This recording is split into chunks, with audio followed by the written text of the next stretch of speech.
गायिका के स्वर पिछले 3 दशकों से हिंदी फिल्मों में गूंज रहे हैं। आपके प्यार में हम संवरने लगे देख के। उन्होंने 90 के दौर में इतने खूबसूरत लव सॉन्ग गाए हैं कि आज भी युवा उनके गाने को खाली वक्त में सुनना पसंद करते हैं। जो मेरी रूह को चैन दे, प्यार दे, वो खुशी। अलका याग्निक के गानों के बहाने युवा अपने बचपन के दिनों को याद कर सकते हैं।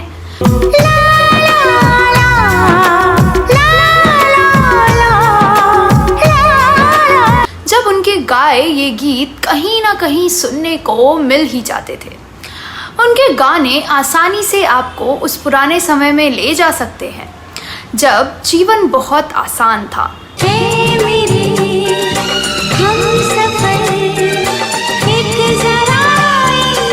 हिंदी फिल्मों में अपनी आवाज़ से जगह बनाने वाली अलका का सफ़र कई मुश्किलों और परेशानियों से भरा हुआ है।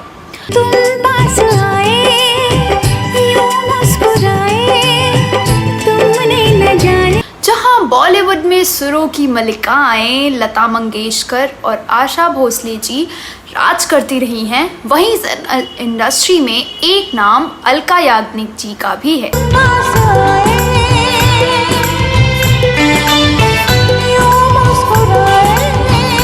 ये हिंदी सिनेमा में 3 दशकों तक अपनी गायकी के लिए फेमस रही हैं।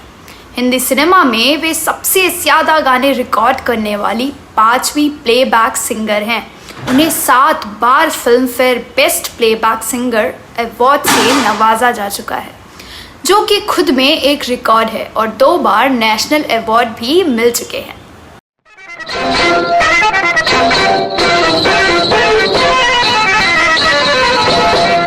अलका का जन्म कोलकाता में 20 मार्च 1966 को एक मध्यम वर्गीय गुजराती परिवार में हुआ। उनकी मां शुभा याग्निक शास्त्रीय संगीत गायिका थी।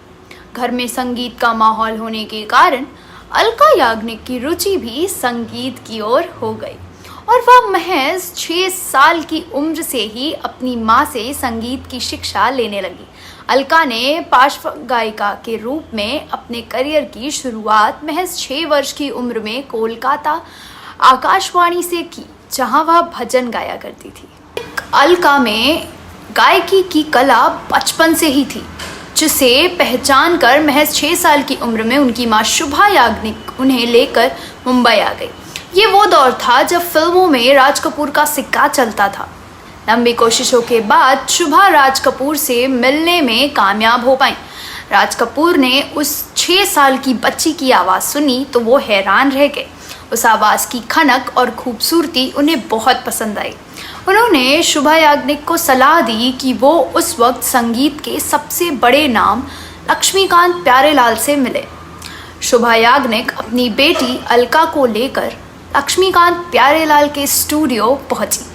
लक्ष्मीकांत प्यारेलाल ने जब अलका की आवाज़ सुनी तो कहा कि ये आवाज़ बहुत दूर तक जाएगी, लेकिन उनका ये भी मानना था कि क्योंकि अभी अलका की उम्र कम है, इसलिए फ़िलहाल उनकी आवाज़ को किसी अभिनेत्री के लिए इस्तेमाल नहीं किया जा सकता है। अलका के करियर की शुरुआत साल 1979 में हुई, जब उन्हें पायल की झंकार में एक गाने की कुछ लाइंस गाने को मिली। उस समय उनकी उम्र मात्र 13 साल थी।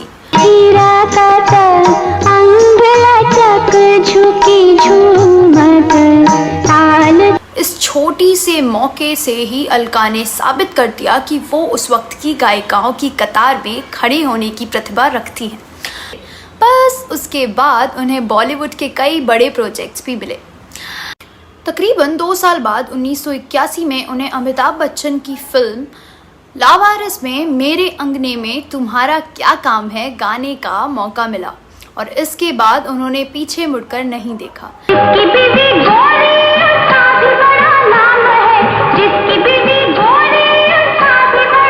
ये गाना जमकर हिट हुआ। लोग अलका को पहचानने लगे, लेकिन इस कामयाबी के बावजूद संगीतकारों ने उन्हें संजीदगी से नहीं लिया। इसके बावजूद उन्हें काम की कमी रही। साल 1988 में उन्होंने फिल्म तेजाब में 1 2 3 गाना गाया और वो भी ज़बरदस्त हिट रहा। गाना 1 2 3 के लिए इन्हें पहली बार फिल्म फेयर अवार्ड भी मिला। तेरा करो दिन दिन दिन पे इंतजार आजा पिया आए।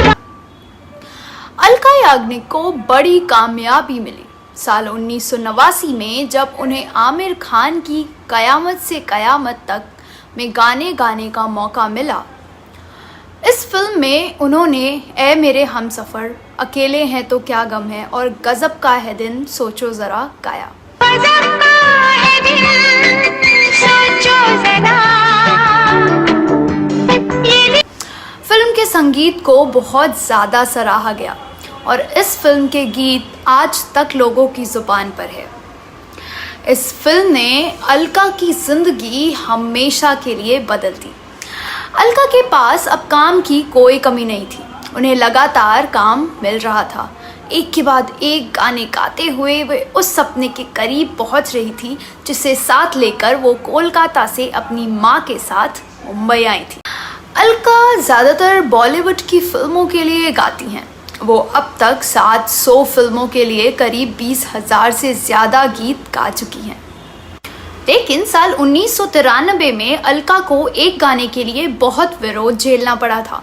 उस साल आई खलनायक के एक गीत चोली के पीछे क्या है को लेकर बहुत बवाल हो गया। इसे अश्लील और फूहड़ कहा गया। चोली में दिल है मेरा, चुनरी में दिल है मेरा, चोली में दिल है। 42 राजनीतिक पार्टियां इस गाने के विरोध में एक साथ खड़ी हो गई।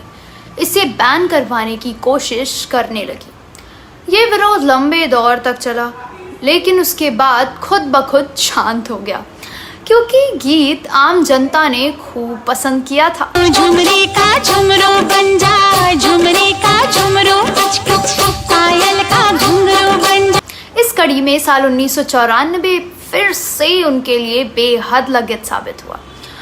कुछ कुछ होता है बहुत बड़ी हिट साबित हुई। इसके लिए अलका को फिल्म फेयर से नवाजा गया। अब तो मेरा दिल जाने न सोता है, क्या करूँ हाय। अब अलका की आवाज़ का सिक्का पूरे बॉलीवुड में चलने लगा था। साल 1999 में उन्हें राष्ट्रीय पुरस्कार से भी नवाजा गया। प्रोफेशनल लाइफ के साथ ही अलका याग्निक अपनी निजी जिंदगी को लेकर भी काफ़ी चर्चा में रही हैं। दरअसल गायिका ने साल 1989 में शिलोंग के एक बिजनेसमैन नीरज कपूर संग 7 फेरे लिए थे। हालांकि शादीशुदा होने के बाद भी वह बीते करीब 27 सालों से अपने पति से अलग रह रही हैं। लेकिन खास बात यह है कि दोनों के अलग रहने की वजह कोई लड़ाई झगड़ा या मनमुटाव नहीं, बल्कि उन दोनों का काम है।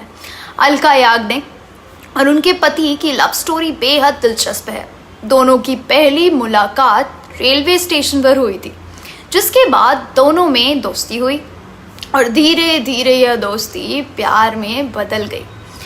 अलका ने 1988 में अपने माता पिता से शादी के बारे में बात की। नीरज और अलका के रिश्ते से उनके परिवार वालों को किसी भी तरह की कोई दिक्कत नहीं थी, लेकिन सभी की चिंता का सिर्फ एक ही विषय था और वह था अलका याग्निक का करियर।